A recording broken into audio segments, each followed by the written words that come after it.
Hey everybody, welcome back to the HIT.OR.DIE podcast, episode 94. Here with your hosts, HIT.OR.DIE and Chad Rothford.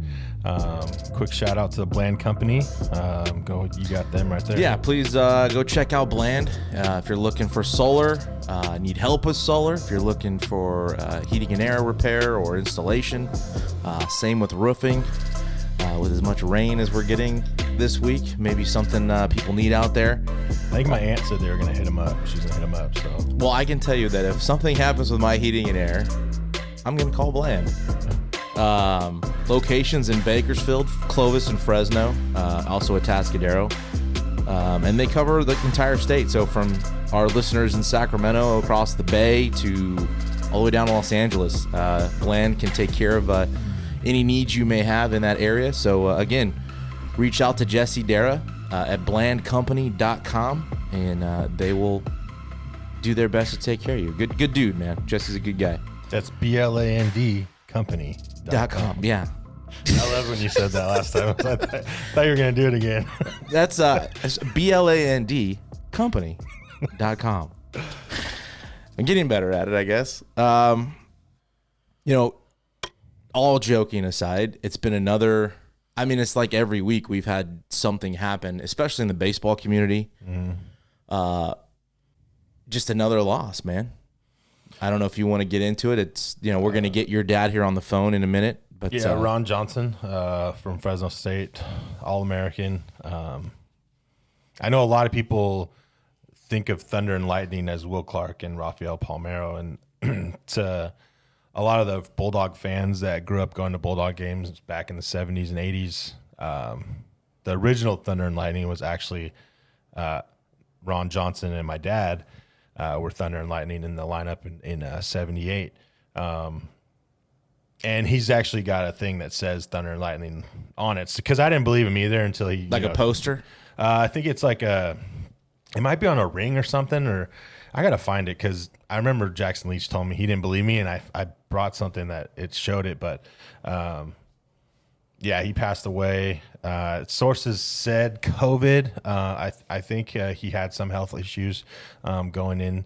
But great guy. I remember when he was coaching with the Royals AAA ball club, and the Grizzlies were at Fresno State playing, and they came into town, and he let my dad bring me and my brother out, and we got to shag for batting practice and then take batting practice. And I remember they let us hang out in the locker room, and that was actually when Jeremy Giambi was just coming up, and I remember he saying that this guy's going to be a stud in the big leagues. Yeah, so I know it's a tough one for my dad. They were really close, so...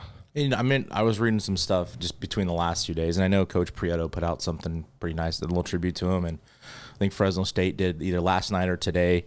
But just reading, all the players he had in the minor leagues with the Red Sox, Kevin Youkilis had some great things, and, Coach Francona and Dustin Pedroia, and you just see all the names of guys he had. It was pretty incredible. And he did a lot with the Red Sox, was the first base coach there for a few years, and player development. And he'd been, I think, coaching in pro ball since, I want to say, the mid-'80s. Yeah, I think right after he was done playing, he went right into coaching. Yeah, we want to get your dad on and, just kind of reminisce real quick and see what he's got, any stories from Bulldog days, and, talk to Jim real quick about Coach Johnson.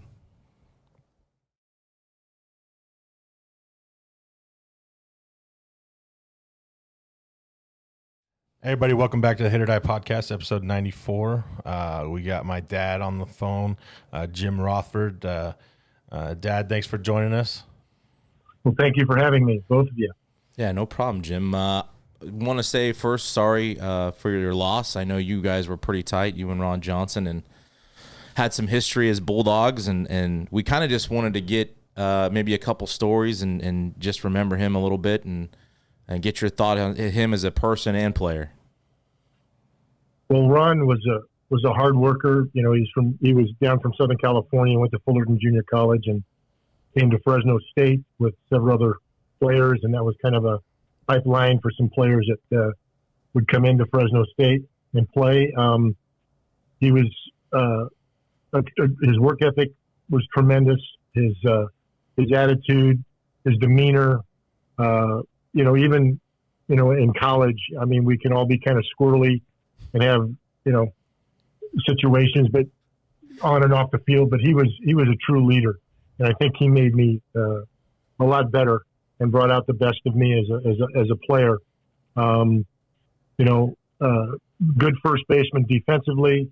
And he was a line drive hitter, and it's amazing because, we just lost, a phenomenal player in Hank Aaron as well. And when Hank, came up, when he first came up, he was a line drive hitter. And that's the way Ron was. Ronnie RJ was just when they say P-Rods, when he hit the ball, I mean, it came off his bat so quickly and just jumped. And he was the type of guy, when I say had power, he probably could have hit, 20, 30 home runs, but he wound up hitting around, the high teens, both years, 77, 78. He was all conference both years. He was MVP of the conference both years. But yet he hit 400, and that's a very difficult thing to do at that level. I mean, high school, back in the day, you had kids that would hit 400 to 500, and that would get them to the next level, and they would be very accomplished hitters. But, he was hitting 400 at the college level, facing, tremendous pitching. So offensively, had power, but just a tremendous hitter. Never took a pitch off, and he was a phenomenal teammate. Like I said, he raised the level of my play and probably, excelled me to get that opportunity to play pro ball after Fresno State. Yeah, I think Paul Leffler came out and said he is the record holder for career batting average at 386. Yeah. I think he hit career. Right. I think he hit 420 something his senior year and hit 496 his 396 his junior year. Yeah. Where did I don't know if I've heard this story. Where did the Thunder and Lightning tag come from? Well, it was actually came from a sports information director, Tom Kane at the time. And when they started taking publications and sending them out for All-American, it kind of resonated from that information being sent out. And it's funny because Thunder and Lightning, it was, Coach Bennett and Coach Repsich would actually have us kind of alternate in the third and fourth spots in the lineup. So, who was Thunder, who was Lightning? It just depended on who was batting third and fourth that particular day. And so that's how it actually resonated, Thunder and Lightning. And I say that because I know that, nationally, Thunder and Lightning are known by Will Clark and Rafael Palmeiro from Mississippi State, that made it synonymous, but that was much later than us. Not much, but that was later than us. So we were kind of the original Thunder and Lightning duo. So it was just where you were hitting that day. It wasn't a particular guy, wasn't Thunder or Lightning. It just, were you Thunder? Yeah, probably, but yeah, probably, because she was like, he could, and it depends. Thunder is the boom, and my home runs were more elevated and had, I'm not saying Ronnie couldn't elevate the ball, but his were just like missiles. 10, 12 feet off the ground and leave the ballpark like Frank Howard used to hit them. And then mine got elevated. I elevated the ball a little bit more, but just who was hitting third and who was hitting fourth depended. So if Ronnie was hitting third, I was hitting fourth. There was your Lightning Thunder, and then if vice versa, Thunder and Lightning. So it was pretty neat, to say the least. having that distinction of thunder and lightning, especially with RJ. To be in the same sentence mentioned with him is just, it's phenomenal. It's just, yeah. Do you have maybe any one specific story you remember from even just a game time or game situation or a locker or dugout or practice? Any specific moment you could share with us? Yes, I remember I was hitting ahead of him in the lineup this particular game, and I had hit a double. I'm on second base, and Ronnie was up, and he had kind of a look a little bit like the George Brett, but of course he's a bigger frame individual, and he kind of sat back, had a little more weight in his backside, and had his bat. And I can remember him just kind of laying his bat. He didn't swing and make attempts in the zone to warm up. He just kind of laid his bat back on his shoulder, and then he'd get his hand set, and then he'd get ready to hit. And I can remember watching him, and with me being on second base, and the base ump on the inside was actually on the third base side of second base, the field umpire. So he was a little bit kind of in front of me. So when I took my lead, he was in between me and the bag in front of me. And I can remember Ronnie hitting a line drive. And of course, you take that 1-2 step. I mean, just, the ball's hit and you freeze because it's a line drive. And I remember it hitting the umpire inside his left leg, just underneath his groin. I mean, oh my gosh. And he went down like a sack of potatoes. Probably dropped like a rock. Oh my gosh. And I just froze, and of course, Coach Reb says, get back to the bag, get back to the, he's coaching third. So I get back to the bag and I'm just looking at this umpire. And, is it at you behind you, Jim? Come on. Now. Ronnie, what's that? It's either at you or behind you. Come on, Jim. I know. Exactly. Have some better base. I'm just kidding. I know, exactly. Exactly. But you're just stunned, it was shot out of a cannon. So, timeouts called, get him off the field, back then, of course, pretty tough guy. So he stays in. But I remember he comes back a few days later and he's doing a game because we play, a Tuesday night non-conference, and then we'd play Friday single game and Saturday doubleheader because back then they didn't play Sunday. So he came in and he pulled his drawers down, and he was black and blue and yellow from the back of his ham, which is behind the knee, all the way up above his buttocks inside. And I mean, it was like, oh my gosh, it was one of the hardest balls I've ever seen hit, and no reaction time whatsoever. I mean, it's just unbelievable. But Ronnie could hit him. He could hit the ball. No, I appreciate you coming on, Jim, and sharing a couple words about Coach Ron Johnson and former Bulldog, All-American, and obviously he made a big impact even at the pro level. And you see all the guys and read some of the stories online today. Just been a rough couple weeks, and even the last year, man. It's just the last year has been unbelievable with the people that we've lost in the baseball world. Yeah, no, they'll never be forgotten. That is for sure.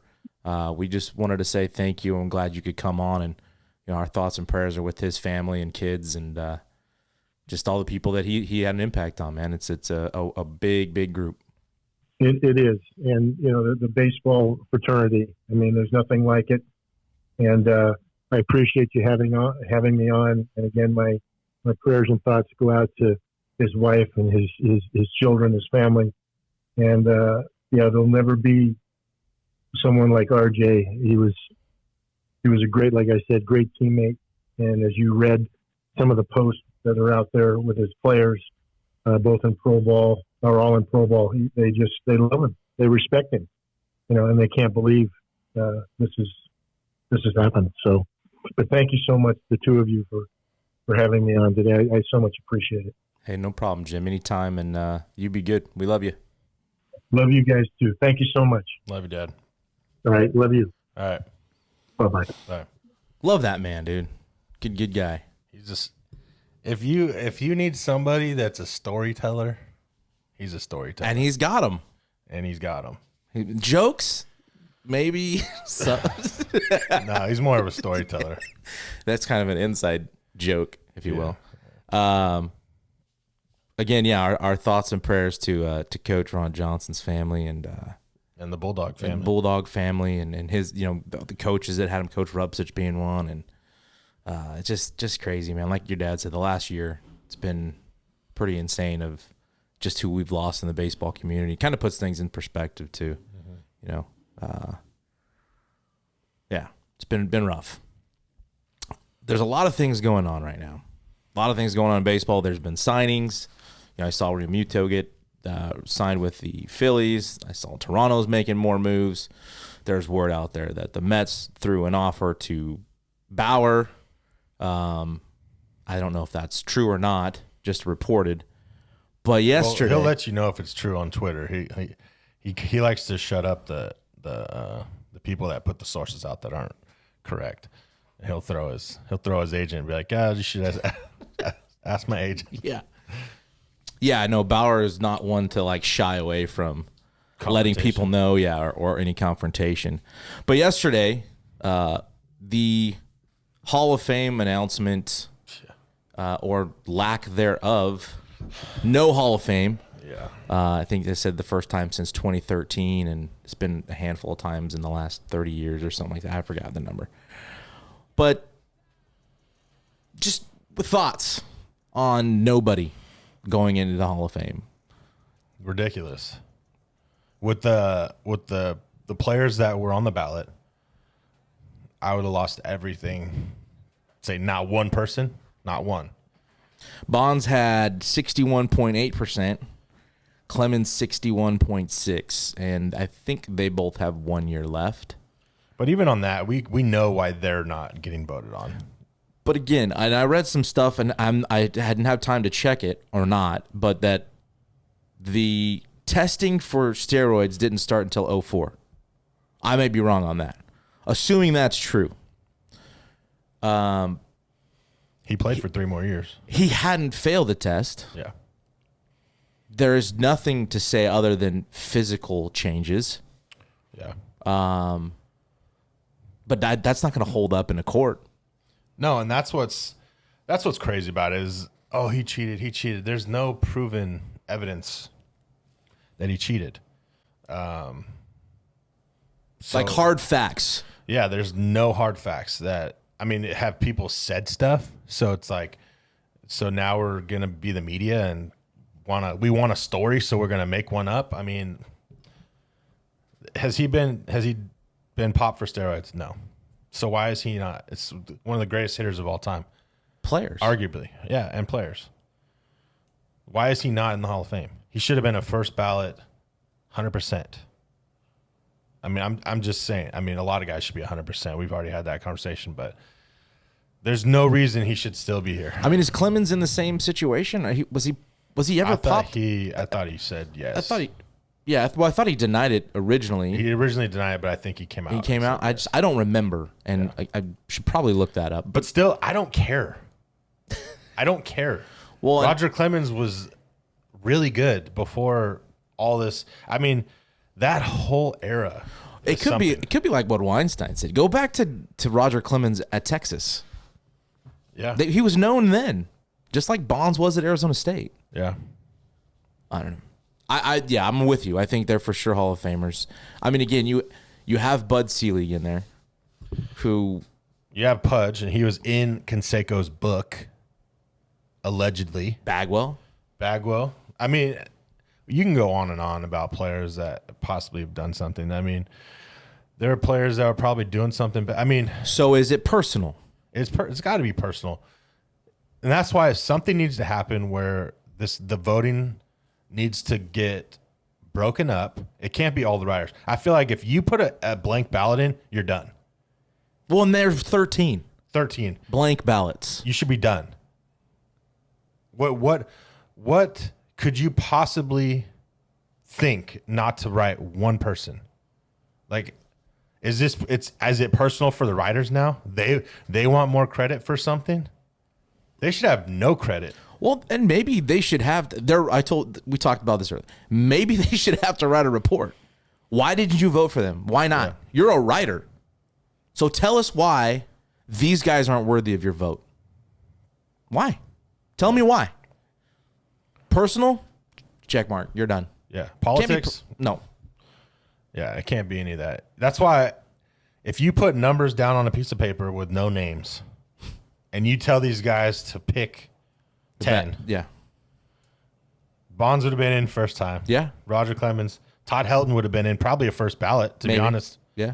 And he gained percentage. That's still ridiculous. 44.9 for Todd Helton. He still has 7 years left. I mean, I think he'll get one. I think he'll get in there. Bobby Wagner. You said it earlier. There's guys that have less saves in the big leagues that are in the Hall of Fame. Yeah, I think top 6, I think, or he's 6th. But again, they break down things that, like, he didn't have any memorable moments in the postseason. Who cares? They were 1-7 with Houston. They were so if Mike Trout never makes another playoff the rest of his career, he's not a Hall of Famer? Of course not. But that's what I'm saying. Why not? Why are these guys not? Why are you not voting for them? Is it his fault? How about how many saves he had on a losing team? Sure. How about that? Right. What if he played for a winning team? Yeah. How many saves would he have? Well, and that's what I go back to, like, A-Rod, right? Did Mariano Rivera benefit from A-Rod being in the lineup? 100%. He's in. Giambi? Yeah. Mariano's in. Yeah. So what are we talking about? You know? The big thing is Bud Selig. The guy Yeah. The guy that benefited from all of it. Yeah. Yeah, I agree. That was a freaking coward that wouldn't stick up for the game of baseball when it was going on. Well, and like who has all those, like, I think Pat Ware said it with Pete Rose. Somebody got all those hits. Somebody hit all those home runs. Somebody got all those wins. Yeah. You know, and the other one I thought was, people may want to argue or not argue, but like Jeff Kent. Yeah. If you look at his number, and they do this a lot where they compare him to other similar or position players that they played, with second base. Mm-hmm. He's one of the best. 19 years. Better than guys that are already in there. Had 290, 19 years. MVP? Over 377 homers for a second baseman. That's got to be at least top 5 as a second baseman. That's just kind of weird to me. What's the criteria? I guess it's not stats. Is it personal? Yeah, because he wasn't a media guy. He didn't like the media. And Bonds wasn't real great to the media either. Who likes the media? Let's be honest. Like, who likes the media? Like, the media is going to do whatever they want to do to get a story. True or false. They'll make up a story. Either way. Yeah. It's first, not right. Yeah. Let's be first. Exactly. So, who actually likes talking to the media? I mean, some of the basketball guys have the best post-game interviews. Like, you'll see the highlights of, like, the faces they make, or what are you talking about? It's so fun. There's clips out there on YouTube. That's besides the point. But you're right. Who likes talking to me? I'm nobody. And that's why who can change this? Who can change the voting? Is it the commissioner, or who is it? Is it the Players Association have a say in trying to? Or maybe the baseball writers randomly select 100 ballots a year. Not all of them. Not everybody. Here's the 100 guys this year. Next year, it's another random 100 guys. And then another random. That seems like a lot of guys. There was over 400 that vote. That's ridiculous. And that wasn't all of them. That's ridiculous. And not one of them probably, put on a jockstrap. Now, if another big leaguer or a former Hall of Famer has an issue with those guys, it's much more warranted, I guess, or I can respect that over a writer. Yeah. Right? If Johnny Bench is saying, no. But you've seen guys, whether you hate a guy or not, or you think Bonds did steroids, guys that played with him will tell you probably the best player on the field every single game that they played against him. or with him. I mean, players don't lie. Whether you like a guy or not, you'll say if he's good or not. Because you might not like him because he's good. Because he's cocky. Yes, that's true. Because he's swaggy. We just talked about this with Dom in our last episode, Dominic. Yeah. You know, the kid's a fantastic kid, right? As a competitor, you love that. And if I were any coach, I would have wanted his attitude and demeanor on the field on my team. But when we played against them, I couldn't stand it. Yeah. Right? And one, because we just couldn't beat them. You know, which just doesn't happen. We just don't have enough. But still, you're right. And even going back to Buchanan, right? They just win. You get tired of seeing the same guys win all the time. Then get better. Well, yeah, that's true. That's the only way to fix it. The big news beyond the no inductions going into the 2021 class was Curt Schilling. And he put out some statements. He got 71.1% of the vote, needing 75. They said he was 16 votes shy of what he needed. He's got 1 year left, and he put out a statement basically saying, I will not participate in the final year of voting. I am requesting to be removed from the ballot. I'll defer to the Veterans Committee and men whose opinions actually matter and who are in a position to actually judge a player. I don't think I'm a Hall of Famer, as I've often stated, but if former players think I am, then I'll accept that with honor. I agree. So what is the Veterans Committee? Are those ex-players? Are they the believe ones so. that have been putting in the older guys? Yes. They've been doing like 2 Hall of Fame induction things? Yeah. Why can't those guys vote for the real one? I don't know if they do. They may. Maybe they. I don't know. Again, details I have not looked into that I probably should have. Quit calling me out. I mean, no, I'm just joking around. I mean, but he's right. Yeah, he's right. Now to come off the ballot, I don't know about that. And I've heard that they won't do that, or they're going to hear it in the summer. I don't know. Interesting, but looking at his career, I would say, yeah, he's a Hall of Famer. Yeah. And I saw the one thing, and he went at Bonds and those guys a little bit, talking about things that he'd been exposed to, racism. What did he say? I've been exposed to racism, sexism, homophobia as part of the times he played. Where was it at? I never hit a woman. I've never driven drunk, done drugs, PEDs or otherwise, assaulted anyone or committed any sort of crime. But somehow in a conversation with 2 men who cheated, referring to Bonds and Clemens, and instead of being accountable, they chose to destroy others' lives to protect their lie. I will always have one thing they will forever chase, a legacy. Whatever mine is as a player, it'll be the truth, and one I earned for better or worse. So he kind of went at them. And again, maybe just another guy saying Bonds. And again, I don't want to argue whether he did or didn't, because it's still, there's no proof. I know there was some Balco stuff. With Schilling a little bit on that one. I think he's just trying to point the finger at somebody rather than, we were just talking about media. Right. He's not a media guy. And definitely for when he got fired for comments that he's made, I think that's what's done him in with the writers. But does that matter? No, it doesn't matter. It does not matter. But I know we've had some. He's not getting votes. The political climate recently has been on a high I've never seen it before. Mm-hmm. The cancel culture is more alive than ever. Regardless of how anybody feels about that, what's the criteria? Again, that stuff shouldn't matter. Shouldn't matter. Like you said, blind. Here's the stats. No name. Is that guy in or not? That other stuff shouldn't matter. His character. I mean, it still shouldn't matter. It really shouldn't. Maybe within the time he played, right? If he was Ty Cobb's in. No, that's true, and I was going to actually get to that.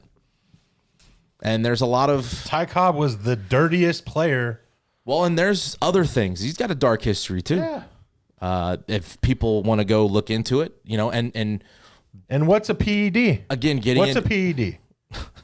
Caffeine. Yes. Caffeine helps you do something. And we talked about this. If you're sick and I take Dayquil Yep. to get through the day and play 9 innings, is that technically a performance-enhancing drug? Sudafed. Or just play sick? Sinus medicine. I mean, I know for a fact that if you combine 2 different kinds of medicines, it's an upper or a downer or a greenie, they used to call it back in the day. And there's that era too. I mean, that era is in the Hall of Fame. I know that PEDs are defined within the rules of what's banned. I get that. There's a lot of stuff banned though. Yes. Like I remember when I was in it, you could have a certain. It's different now. They've actually opened it up more. But I remember you had a certain amount of protein powder and a protein bar, and like you couldn't have a different name brand protein bar or powder. And it's like it was just the EAS ones, and I'm just like, oh my god, this is like ridiculous. Like it's freaking protein powder. Like I don't know, but you still got guys taking H2 or whatever. Or, I have no idea. I mean, you know the ones the pre-workout that are supposed to get you freaking pumped up. Yes. I mean, that's technically illegal. I mean, if you want to get into it, so does it enhance? It enhances your mind or something to get you freaking pumped and go. I've seen it do its job. I mean, when I used to work graveyard shifts at a security company, I used to take it in the morning because I was when I was coaching at City, and we'd have like a 10 o'clock game. I'd get off at 8, working all night. I'd take one.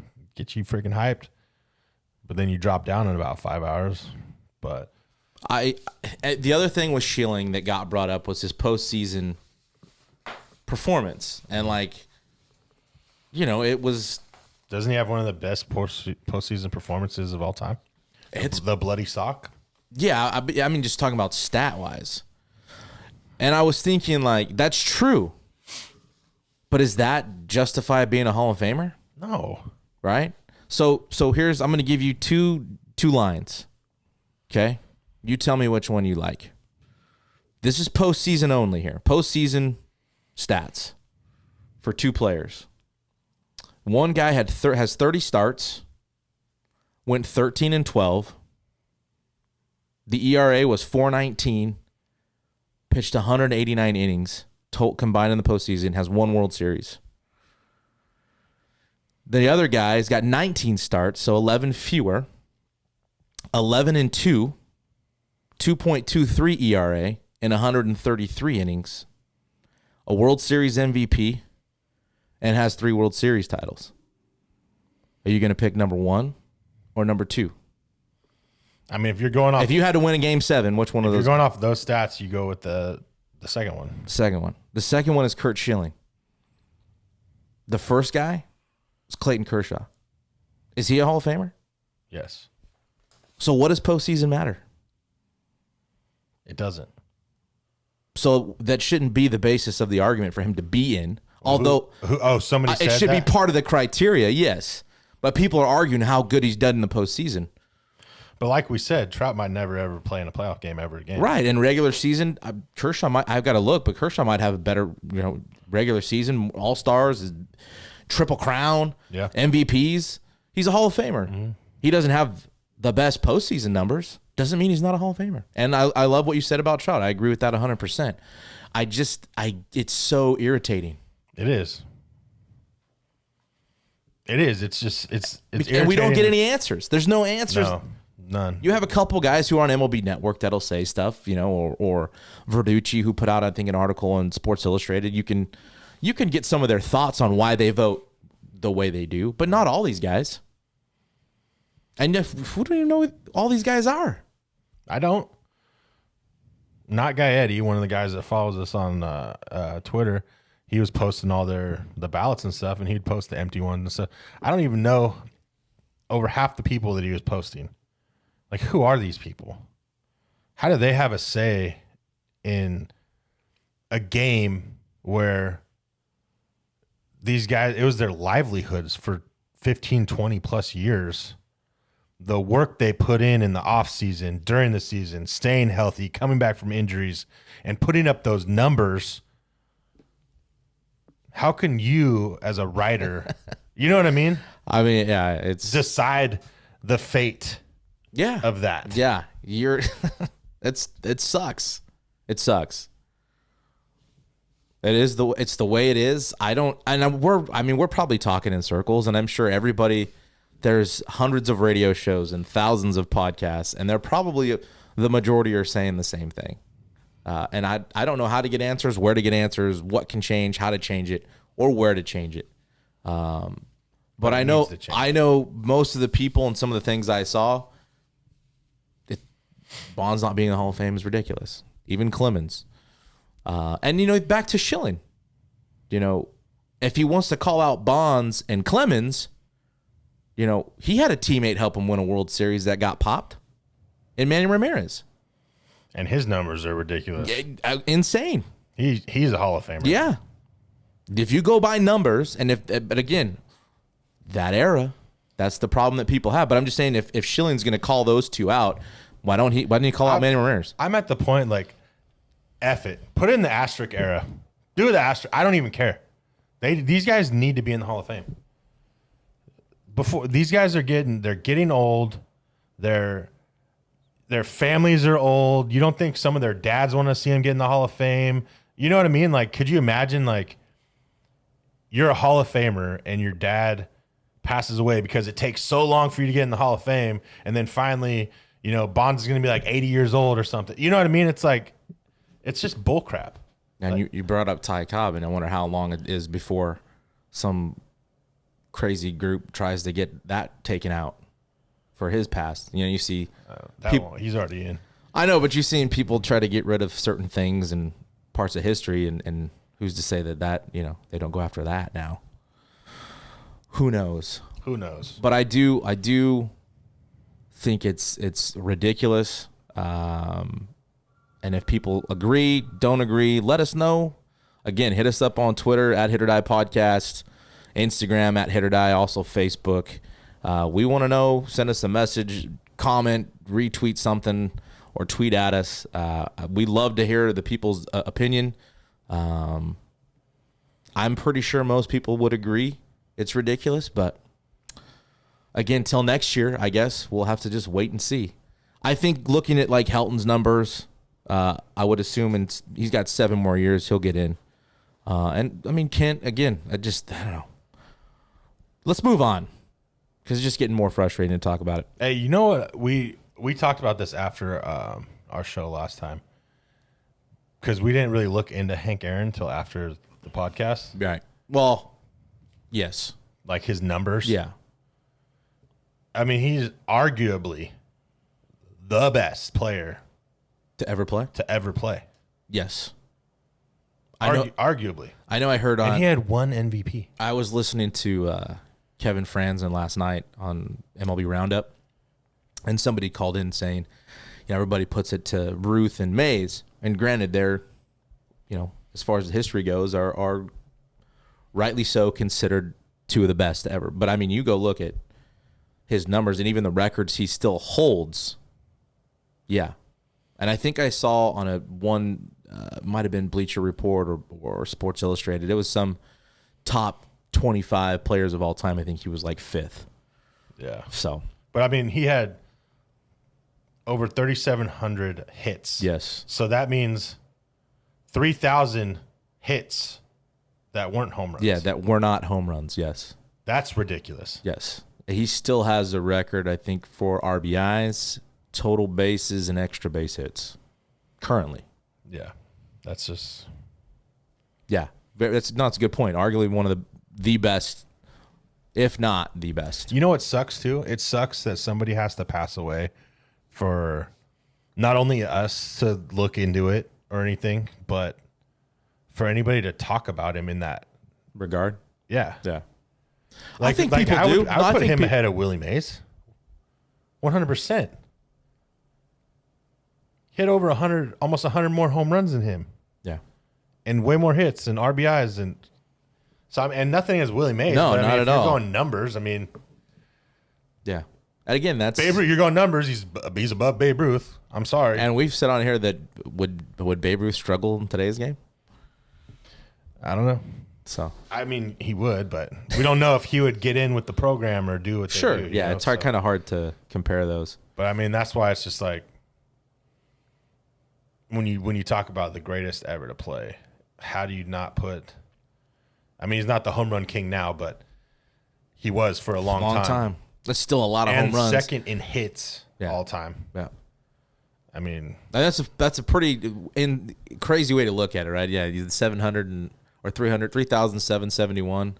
Yeah. And pretty much all over 3,000 hits were just random hits. Like 3,020 or 3,018 hits were just singles or extra base hit, not homers. Right, not homers. Like he could have been, if he never hit a home run, he would have had over 3,000 hits. Still, that's ridiculous. Yeah. We say it like that, it's even better. And even then, he hit 755. So, I mean, come on. Like, oh, you want me to get 3,000 hits? Oh, yeah, and I'll hit 755 homers. No big deal. Moving forward, let's get off the topic. Let's go off topic. We'll kind of end it with this. Spoiler alert, by the way. If nobody's seen the Tiger Woods documentary on HBO, you might want to shut this off now. We're going to talk about it here for a little bit. Go off topic. Yeah. So Tiger Woods had not Tiger Woods, but HBO put out a documentary, 2-part documentary on Tiger Woods, and just kind of chronicling his growing up into his life. Yeah, getting college, professional career, to his, scandal, to, what he's come back to do, and injuries and relationship with his father. And I thought it was excellent. The Last Dance was off, I thought was better. But again, that was a 10-part deal. And this was really well done. Learned a lot of things about it. What were your thoughts or takeaway from it? I loved it. I feel bad for him. Like, how so? I mean, nobody understands what he went through as a kid or what, Well, I didn't. Until watching this, I didn't know. And that made me even feel worse for how everybody treated him when, shit hit the fan. Like, his dad was pretty much like freaking Terminatoring him to be this robot golfer, which he turned into, and, pretty much didn't let him have a life. And then, Tiger sees his dad do the things that he didn't like, but a lot of people say, you end up doing things your dad did, and, all that kind of stuff, and the scandal and him, with the women and whatnot. But then people like just putting him down because he's the best, and everybody. That's what's really sad is everybody wants to see the best go down for some reason. Yeah, they brought that up, and I remember.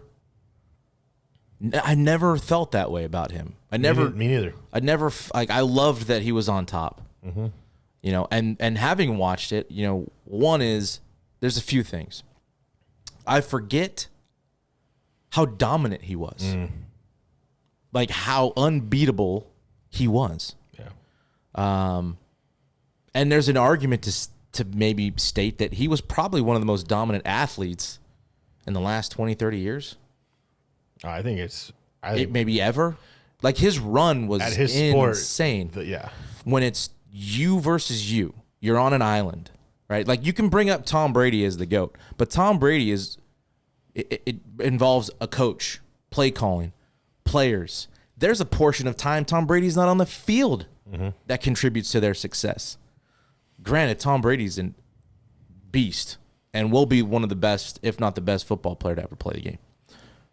But most dominant athlete? No, I don't think so. Mike Tyson's another guy that during his reign and his peak could have been maybe one of the most dominant. Bonds. But again, that you're not even mentioning Jordan. And so I would. That's what I was gonna get there. I'm throwing out some other guys, but. What I was going to say with saving Jordan is those might be the most relatable, I guess. In my mind, I look at those two as probably the two of the most dominant. And again, I didn't grow up seeing older guys that played basketball or baseball. And so there may be a generation older than us that say, hey, these guys are morons. What about so-and-so? let us know. I'm just saying that you're wrong. For me personally, yeah, I agree. And me growing up watching who I watched and what I watched, like Tiger and Jordan, like it's, what Tiger did was insane. Insane. And I think learning about some of the things he witnessed growing up, I couldn't imagine that. I just couldn't imagine that. I don't have any sympathy for him as a grown-up doing that and the decisions he made. I don't feel sorry for him in that regard. But like we were saying, I was never one of those guys that wanted to see the dude at the top fall. Mm-hmm. I don't even feel that way about guys that I'm not huge fans of. Like, I don't mind LeBron. I don't want to see LeBron fall. Some people hate that guy. Yeah. I don't want to see the best fall and fail. To me, that's kind of a demented thought. Yeah. No, I agree. I mean, it goes back after watching that. It's just like, who wants the story first? Right. Who wants to be the first one to see Tiger fall? That's like pretty much what it was all about. He's being the most dominant athlete ever. And there's these writers or behind the scenes trying to figure anything out to bring him down.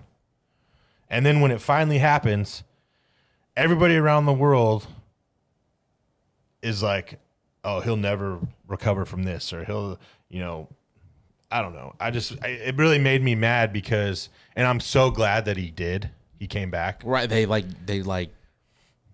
almost like back in the corner grinning, watching him collapse. Yeah. And I'm just like, because people don't even realize until you watch that, like you don't really think of it. From 2008 till 2019, he didn't win a major. No. In that 10 whenever he years. won the Masters when he came back. And it's like, holy smokes. Which one was it the U.S. Open when he basically had a broken leg? Yeah. And won? I mean. Yeah. Ridiculous.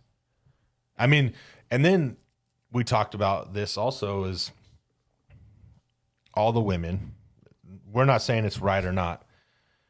All the women, and he was actually having relationships with each one of them. And then his family, and then he's got to go out and be the best player in the world to compartmentalize all that. Yeah, it's and do your thing. Yeah. Because when they ever interviewed the women, every single one of them thought they were the only one in a relationship and loved him. So he had all these different relationships, and then to go out and be that dominant. I mean, his mind, the mental toughness that he had to have. I mean, and then to go do Navy SEAL training and like that, honestly, when I was watching, I was like, that's what effed him up. Yeah. He wanted to go do all that hard stuff. And I get it was after his dad passed and he wanted to, have that connection with his father. But that's that on his body. I mean, they would say the Navy SEAL guys would be kicking the crap out of Tiger Woods, hoping pushing him to quit. Yeah, and obviously they weren't messing with his hands. But that's probably what did him in with the injuries in golf. Because if he didn't do that, who knows where he'd be at? Yeah, as far as the scandal and those are decisions. I don't condone that behavior. I don't condone that lifestyle, and I don't think anybody did. I didn't give up on him. No. I wasn't excited. Oh, great. I'm glad he came back. I'm glad that a second opportunity was given, and even to the public, right? Because that's, you see how many people were at the golf course watching him play. Like, I would have been terrified. Yeah. I would have killed all those people lined up down the fairway. They'd all been dead. Yeah. No way. I don't like it when people drive up on me and I'm on the tee box now and the group behind me catches. Like, I'll just throw it.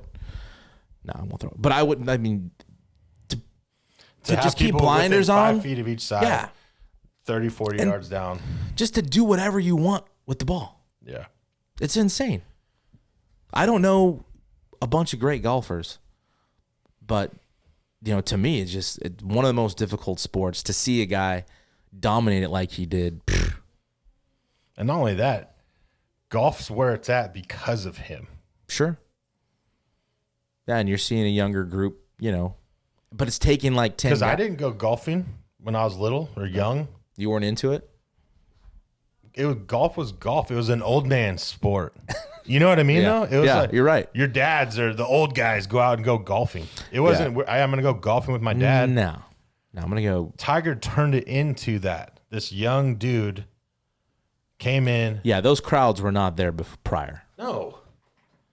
And then that was what made me mad about the Masters, the guy that talked about Tiger in that opening ceremony. Oh, yeah, glass house. There's a nice glass house over there. Get the fuck out of here. What? That's what I'm saying. It pissed me off what he said about Tiger and like his character and stuff. It's like, bro, the Masters wouldn't be what it is without Tiger Woods. Well, yeah, and how are you going to call out a guy for, listen, nobody was That's going his to personal life. sit here and say he made a mistake, but I think the Masters, and I looked this up, like only a handful of their members are African American. Yeah, get with the times. Over like 300 members. I don't think women still play there. I don't know. Who are you to call out somebody's, poor choice? I don't know. Yeah, that pissed me off too. That and the guy from the Inquirer, just one of those guys that wanted the juicy story, that just loved seeing him fall and seeing the fall from grace. But I thought it was awesome too to see the people respond when he came back and won and have continued to show him support. He obviously looks like he's in a much different place now in his life, but I thought it was a good documentary. I would, if you haven't seen it, sorry we ruined it for you. I did warn you though to shut it down. And then there was one more thing, and it had to do with playing from the Tiger Woods deal before we wrap up. Andrea, my wife, said this to me after it was over. She's like, I don't know if I would ever want my kid to be that famous and that dominant because of all the negativity and the backlash and the stories that, whether they're true or not true, to defame you. And I was like, man, I want my kids to have all the success they can. I want them to be great at whatever they do. But at that level, I don't know. What do you think? I mean, if CJ comes with the territory, yeah. I mean, I don't know. It's kind of a scary thought, though. I think it goes on to the parents, to be honest. How you were raised. Yeah. I mean, don't get me wrong. I mean, you got to be tough mentally and to be able to take all that. And Tiger was openly about not liking.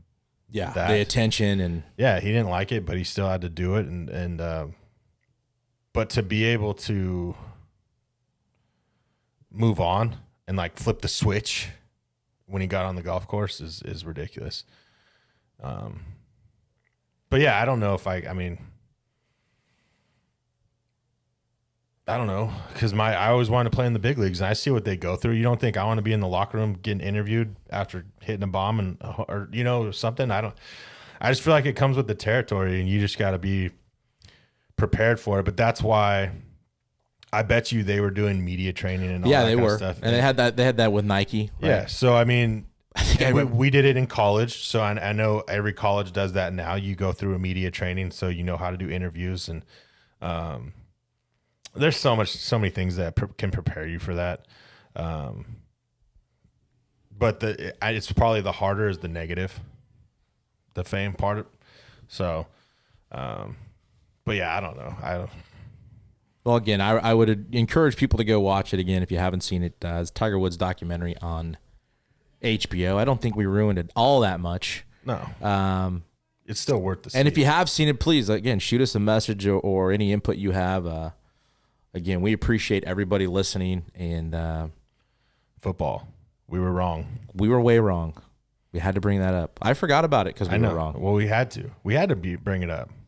The Packers lost, and the Bills, But I picked the KC. Brady's got everybody win, picked. Everybody picked the Packers to win it all. Yes, true. Except me. Yeah, and we all lost. And you picked the Bills to win it all. Yeah, and so now I'm going Brady, dude. I'm going Brady too. You have to at this point. Say what you want. Brady. I can't. You were talking about GOAT. I think this solidified him, whether they win it or not. He took the Buccaneers 10th Super Bowl, I think. Yeah, 10th. They'll never happen again. He took the Buccaneers to the Super Bowl in year 1. Yeah, and they have some. Listen, I think the offense. They have weapons. Both match up pretty well, and I had a conversation with one of the guys at work talking about Josh Allen, and one of my other buddies saying maybe the Bills just weren't ready for that moment. Maybe so. I don't know. I still think Josh Allen is an elite quarterback, and love that he had a great year and that team had a great year. It's easy to root for that guy and that team. It's just easy. But I can't bet against Brady. I don't know. And it has nothing to do with against KC or Mahomes. It's just Tom Brady. Just kind of want to see it too. He's going to prepare. He prepares better than anybody else. And they'll be at home, basically. The first time in history. So we'll have to see. Yeah, so we're going Tampa. Anything else? I know there's a lot of stuff going on. College is getting ready to start. Yeah, up. college. I saw there's a bunch of top 25 polls out there. Again, there's a lot of stuff going on in Major League Baseball. You said something about the draft, like a combine. Yeah, Major League Baseball announced that they're going to do a prep player combine, kind of like the NFL has. I think it's 88 players. They'll do basically a number of games, and within that they'll have, I'm sure 60s, and just like what football does. It's interesting. I'm assuming prep meaning just high school players or junior college. I'm not quite sure because the dates are the same dates as the College World Series starting, so I don't see how those guys could be invited. So, but yeah, it came out I think 2 days ago. I saw it. Interesting. We'll have to see how that goes. If it's televised, I have no idea. You'll probably have to pay for it. Maybe. Like everything else. Maybe. But yeah, the MLB in I think it's this year. I could be wrong. They'll be having a Major League Baseball combine. So we'll have to get more details. Go out there and check it out for yourselves also. What else? You got anything else for me there? Like you said, there's a lot going on. A lot's happened this week with just baseball, with guys being signed, offers, deals being made. Toronto, like I said, Boston with Kike Hernandez, and I saw the Mets with Lindor and Carrasco, and if they throw Bauer an offer, and you've got DeGrom and Syndergaard, Jesus Christ, that's a load. And Stroman. How good is Bauer though? I think Bauer's pretty good, man. I know he pitched 11 games. I keep hearing that. I hear the only knock, and it's just stuff I've read, okay, is that he's not the best locker room guy. But that's from other sources. Look at his stats. What's your point? Did you look at his They're not good. So what you're saying is He's not that good. You don't think so? I think he is. Well, he had a great 11 games or whatever it was, however many games he pitched this year. But statistically, he hasn't had good full seasons. I guess that's fair. The numbers will show that. I would have to go unless he dive takes into this him. attitude, whatever changed him for this, whether it be in his free agent year or I'm just going to not give a F the whole time and just go do my thing and not do whatever. If he sticks with that, but prove me wrong. Do it for a full season. Do it for a full season because I get that. He's been in the big leagues for a while. Yeah, no, he's always thought he was a Cy I Young. don't disagree with that. So, but I do think he's. But I think people are like, he deserves this. He deserves for what? Well, that I don't know. Who am I to say what a guy deserves or not? They all overpaid. So, but I do think he's a good pitcher. I think he helps any team he's on. I think he's a good pitcher. I think if Cincinnati had a little more firepower, he might have been better. He might have won more games. I mean, it's how many of those were 1-2 run games? The guy will go CGs. Well, he was with Cleveland before that. But I mean, you're right. Let's see it going forward, I guess. Continue. Yeah. Before we make a claim that he's the best or one of the best pitchers in the game. I think he's good. He's good. And I think if you put him on that staff with the Mets, that can score some runs, he's even better. Yeah. He'll be a good 3. Yes. Yeah. Maybe 4. So I can't say you're wrong, right? And I'm not going to say I'm right. I guess it's just remain to be seen. I mean, I would put Bauer up against my 4. I mean, if I got Bauer as my 4 starter, that's a win. That's a good problem to have. Yeah. Yeah, and 100%. Because I'm not saying but I just think like a lot of people are just like, dude, he's not an ace to me, because he hasn't proven that. That's all I'm going off of. Like, we talked about stats. I'm going off statistics. He hasn't proven that. And he proved it in the COVID season, which was a third of a season. So good job. You COVID Cy Young. Great. We can put that asterisk there. I mean, it is what it is. I mean, it was equal. So, but I'm just saying, your arms are a lot different throwing, 10 to 12 games than 30. Yeah, I can't argue with you. So I can't say you're wrong either. But I do like him. I like what he brings. I like his mentality. I think there's moments where, maybe I would love to hit against him. They do get the best of him sometimes, I think. But I love how open he is, and I love what he did for the game this year with being open and filming and giving people an insight of what every day looks like. I know the fans appreciate it, and he's definitely a smart guy. I think there's a lot that he could offer Major League Baseball in terms of growing. Maybe he should be the commissioner. He might be. Who knows? I'm serious about that because he's smart. And he does a good job. I love his stuff on YouTube, and again, I don't want to see the guy not have success. So, but I guess what you're saying is compared to numbers. Yeah, you can't argue the numbers. Yeah. We'll just have to keep seeing how he continues to go about it. I wish him the best.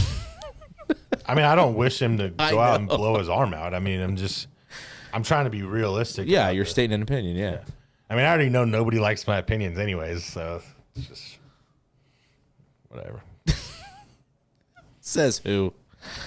There's a lot of people. Well, that's it, man. Like I said, there's a lot going on. We couldn't get to everything. I definitely wanted to tackle the Hall of Fame. Finish the Tiger Woods documentary. Wanted to get into that, but we appreciate everybody listening, supporting, shooting us messages, commenting on stuff, retweeting, sharing. Please subscribe to the YouTube channel. We appreciate everybody's support. It really means a lot, and that's it, man. Go check out blandcompany.com, and that's episode 94, Hit or Die podcast. Hit or Die.